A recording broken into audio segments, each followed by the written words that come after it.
공통점이 보이나요? 정말 위대한 창의적인 업적을 낸 사람들. 또 우리가 이런 위대한 창의적인 업적을 낸 사람들은 또 노벨상을 수상한 사람들이 또 대표적이죠. 그래서 노벨상 수상자들의 공통점, 이것도 이제 팩트를 우리가 봐야 돼요. 자, 이분들이 직접 한 얘기가 중요합니다. 루이스 이그네로 교수는 98년에 노벨 생리의학상을 받았는데 2005년에 한국을 방문했습니다. 이분이 그 기자가 이제 노벨상을 받으려면 어떻게 해야 되냐고 이제 한 질문에 대한 답이에요. 과학은 9시 출근, 4시 퇴근하는 일이 아니다며 일주일 내내 24시간 왜 어떻게가 머리를 떠나지 않고, 그러니까 뉴턴처럼 내내 그 생각만 하는 거예요. 해답을 얻었을 때 보상을 받았다고 생각하는 열정이 있어야 한다고 강조했다. 그런 노벨상을 타려면 어떻게 해야 하느냐에 대한 답이 이것이라고 말했다. 그죠? 일주일 내내 24시간 왜 어떻게가 머리를 떠나지 않고 몰입하는 거죠. 한스 베테는 1967년에 노벨 물리학상을 수상했어요. 그래서 그 노벨 물리학상을 수상하게 한 그 어려운 문제를 어떻게 풀었냐고 이제 물어보니까 두 가지가 요구됩니다. 하나는 머리죠. 그리고 두 번째는 분명 아무런 결과도 나오지 않을 수 있는 문제에 매달려서 기꺼이 오랜 시간을 생각하면서 보내는 것입니다. 그죠? 답이 안 나올 수도 있는 거죠. 그런데 포기하지 않고 기꺼이 오랜 시간을 생각하면서 보내는 것입니다. 라이너스 폴링은 이제 노벨상을 2번을 수상을 했어요. 한 번 받기도 어려운데 2번을 받았는데 이분이 너무 아이디어가 좋으니까 한 학생이 폴링 박사한테 질문을 했어요. 60회 생일 파티 때 뭐라고 질문했냐면, 폴링 박사님, 어떻게 하면 좋은 아이디어를 생각해낼 수 있습니까? 그래서 여기에 대해서 대답을 했어요. 많은 생각을 하고 그 중에서 나쁜 걸 버리게.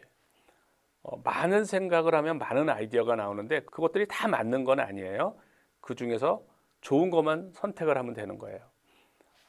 바버라 맥클린터 교수는 1983년 노벨 생리의학상을 수상했는데 미국에서의 최초의 여성 노벨상 수상자예요. 이분은 이제 옥수수를 연구하다가 유전자가 트랜스퍼한다는, 전이한다는 사실을 발견해서 그 공로로 노벨상을 받았는데 완전히 옥수수만 생각을 한 거예요. 거기에 빠져들어 가지고 이제 몰입을 했는데, 옥수수를 연구할 때 나는 그것들의 외부에 있지 않았다. 나는 그 안에서 그 체계의 일부로 존재했다. 나는 종종 나 자신을 잊어버렸다. 가장 중요한 것은 바로 이것. 내가 나 자신을 잊어버렸다는 것이다. 그러니까 옥수수만 생각하는 거니까 내가 옥수수가 되는 거죠. 이렇게 그 체계의 일부로 존재했다. 이렇게 몰입을 한 거예요. 리차드 파인만은 1965년 노벨 물리학상을 수상한 분인데, 저는 제가 대학원 때 이제 이분이 저의 우상이었어요. 그래서 뭐 이분의 책은 뭐 거의 다 읽었는데, 뭐 이분 책을 읽으면 뭐 여러 가지 영감도 많이 얻고 이제 그런 아주 훌륭한 분이에요. 이분의 책 중에 이제 번역되지 않은, 우리 글로 번역되지 않은 책이 그 The Beat of a Different Drum이라는 책이 있는데, 좀 어려운 책인데, 이 책에 이제 이런 얘기들이 나와요. I played with physics. 나는 물리랑 놀았다.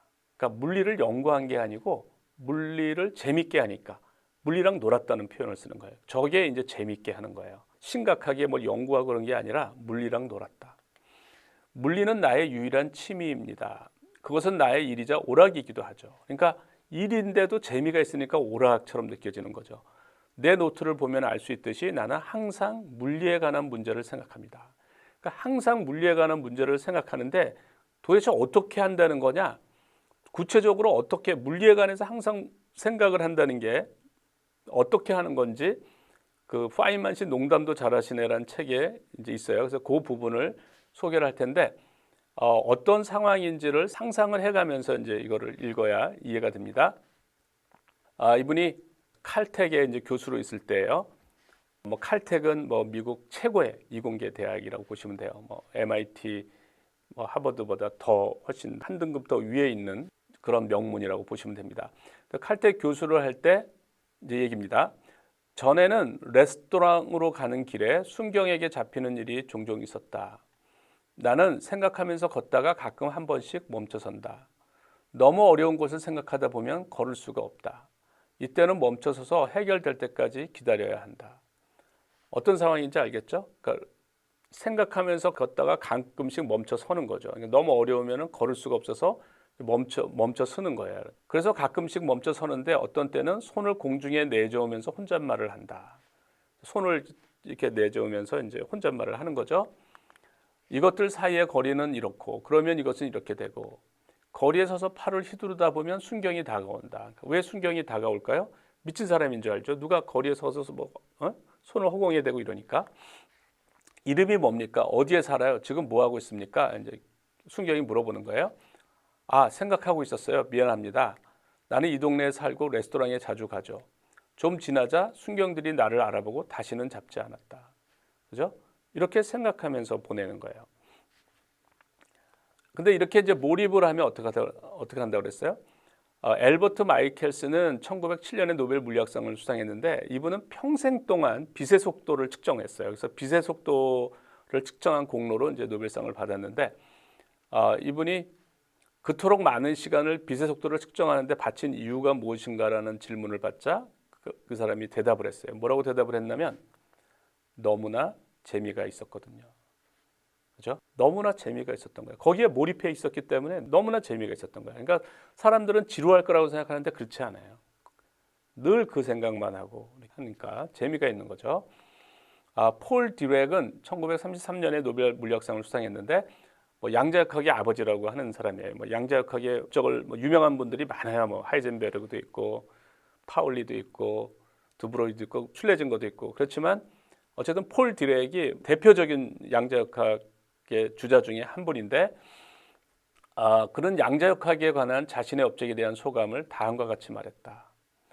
마치 아주 흥미로운 게임을 하는 것 같았습니다. 그죠? 다 이렇게 즐긴 거야. 즐겼으니까 미쳐서 한 거야. 그러니까 놀라운 발견을 했고 그 공로로 노벨상을 받은 거죠. 공통점들이 보이죠. 그러니까 한결같이 몰입을 했어요. 그러면 천재라서 몰입을 한 거냐? 이제 이렇게 볼 수도 있어요. 그 사람들은 천재니까 몰입을 한 거지 아니면 몰입해서 천재가 된 거냐? 이게 굉장히 중요해요. 천재라서 몰입을 한 거면 보통 사람은 흉내내지 말아야 돼. 우리는 그렇게 될 수가 없는 거죠. 노력해도 천재라서 몰입을 했으니까. 그런데 몰입이라고 하는 것은 의도적인 노력으로 우리가 할 수가 있다는 것을 제가 지난 시간에 다 보여줬어요. 그래서 몰입해서 천재가 될 수도 있는 거잖아요. 그래서 굉장히 중요한데 한번 이런 관점에서 다시 이 사람들이 한 얘기를 이제 대표적으로 뉴턴과 아인슈타인의 얘기를 한번 들어보자고요. 뉴턴에 대해서 존 케인즈가 케인즈는 케인즈 이론으로 유명한 경제학자예요. 그러니까 뉴턴 탄생 300주년 기념식에서 케인즈가 한 얘기입니다. 뉴턴에 대해서. 뉴턴은 문제가 풀릴 때까지 몇 시간, 며칠, 몇 주일이고 계속 생각할 수 있었다. 그 다음에 뉴턴이 한 얘기입니다. 뉴턴이 한 얘기. 제가 뉴턴이 한 얘기를 영어 원어 그대로 일단 소개해 드릴게요. If others would think as hard as I did, then they would get similar result. 그러니까 남들도 나만큼 열심히 생각한다면 그들도 비슷한 결과를 얻을 거다. 이런 얘기예요. 만약 남들도 나만큼 당신들 나보고 천재라고 그러는데 당신들 내가 얼마나 생각 많이 하는 줄 알아? 당신들도 나만큼 생각 많이 하면 비슷한 결과를 얻을 거야. 이런 얘기예요. 또 뉴턴이 한 얘기를 좀 더 보면 발견으로 가는 길은 부단한 노력에 있다. 끈질긴 집중이야말로 위대한 발견의 기초이다. 나는 특별한 방법을 갖고 있는 것이 아니다. 단지 무엇에 대해 오랫동안 깊이 사고할 뿐이다. 굳센 인내와 노력 없이 천재가 된 사람은 아무도 없다. 자기는 특별하지 않다는 거야. 단지 무엇에 대해 오랫동안 깊이 사고할 뿐이야. 그걸 어릴 때부터 했기 때문에 어릴 때부터 몰입을 했기 때문에 천재가 된 게 아니냐. 현재 뇌과학으로 보면은 타고난 천재는 없어요. 뉴턴이 만약에 저런 몰입을 안 했다면 저는 결코 뉴턴이 될 수 없었다. 우리가 알고 있는. 그렇게 저는 믿습니다. 여러분들이 뇌과학을 공부하면 보다 명확하게 알 수가 있어요. 뉴턴이 어느 정도 몰입을 했는지 그 동영상 중에 노이즈 스튜디오라고 하는 그 동영상 채널이 있어요. 거기서 뉴턴에 대해서 쫙 소개를 했는데 그 중에 이제 뉴턴 2부의 일부, 뉴턴이 어떤 식으로 몰입을 했는지 소개한 부분이 있어서 제가 그 부분을 갖고 왔습니다. 한번 보시죠. 있었습니다. 뉴턴이 대학 교수가 되어도 변하지 않는 것은 연구에 몰두하는 집중력이었습니다. 어느 날 연구에 몰두하느라 식사를 하지 못한 뉴턴은 계란을 삶아 먹기로 했는데요. 뉴턴은 풀고 있던 문제에 열중한 나머지 냄비에 계란이 아닌 무언가를 넣고 이를 깜빡 잊어버렸습니다. 잠시 후 냄비에 끓고 있을 계란이 생각나 황급히 냄비 뚜껑을 열어봤지만 냄비 속에는 계란이 아니라 시계가 들어있었다고 합니다. 또 한 번은 뉴턴이 어떤 손님과 함께 집에서 식사하던 중 풀리지 않던 문제를 생각하다 잠시 밖으로 나갔는데요. 그러다 그만 손님의 존재를 잊어버렸다고 합니다. 그 손님은 혼자서 식사를 마친 후 뉴턴을 기다리다가 결국 만나지 못하고 돌아갔는데요. 한편 문제를 해결하고 집으로 돌아온 뉴턴은 빈 그릇을 보고는 "아, 내가 이미 식사를 했구나 라고 말했다고 합니다. 그 정도로 뉴턴은 연구에 열중했습니다. 하지만 뉴턴은 강의 시간을 한 번도 빼먹지 않았습니다. 뉴턴 교수님, 자연이란 무엇인가요? 자연은 일정한 법칙에 따라 운동하는 복잡하고 거대한 기계이지요. 그래서 지금 저와 여러분들은 그 일정한 법칙을 찾으려고 연구하고 공부하는 것입니다. 뉴턴이 답했습니다. 교수님은 다른 사람과 다른 점이 무엇입니까? 저는 한 가지 문제에 빠져들면 그 해답이 될 수 있는 일정한 법칙을 찾아낼 때까지 계속 생각에 생각을 거듭합니다. 그리고 그 해답들이 한 줄기 빛처럼 밝아져서 분명해질 때까지 기다리지요. 이것이 내가 다른 사람들과 다른 점입니다. 뉴턴은 집중력과 끈기야말로 일정한 법칙을 발견하는 기본 자세임을 힘주어 말했습니다.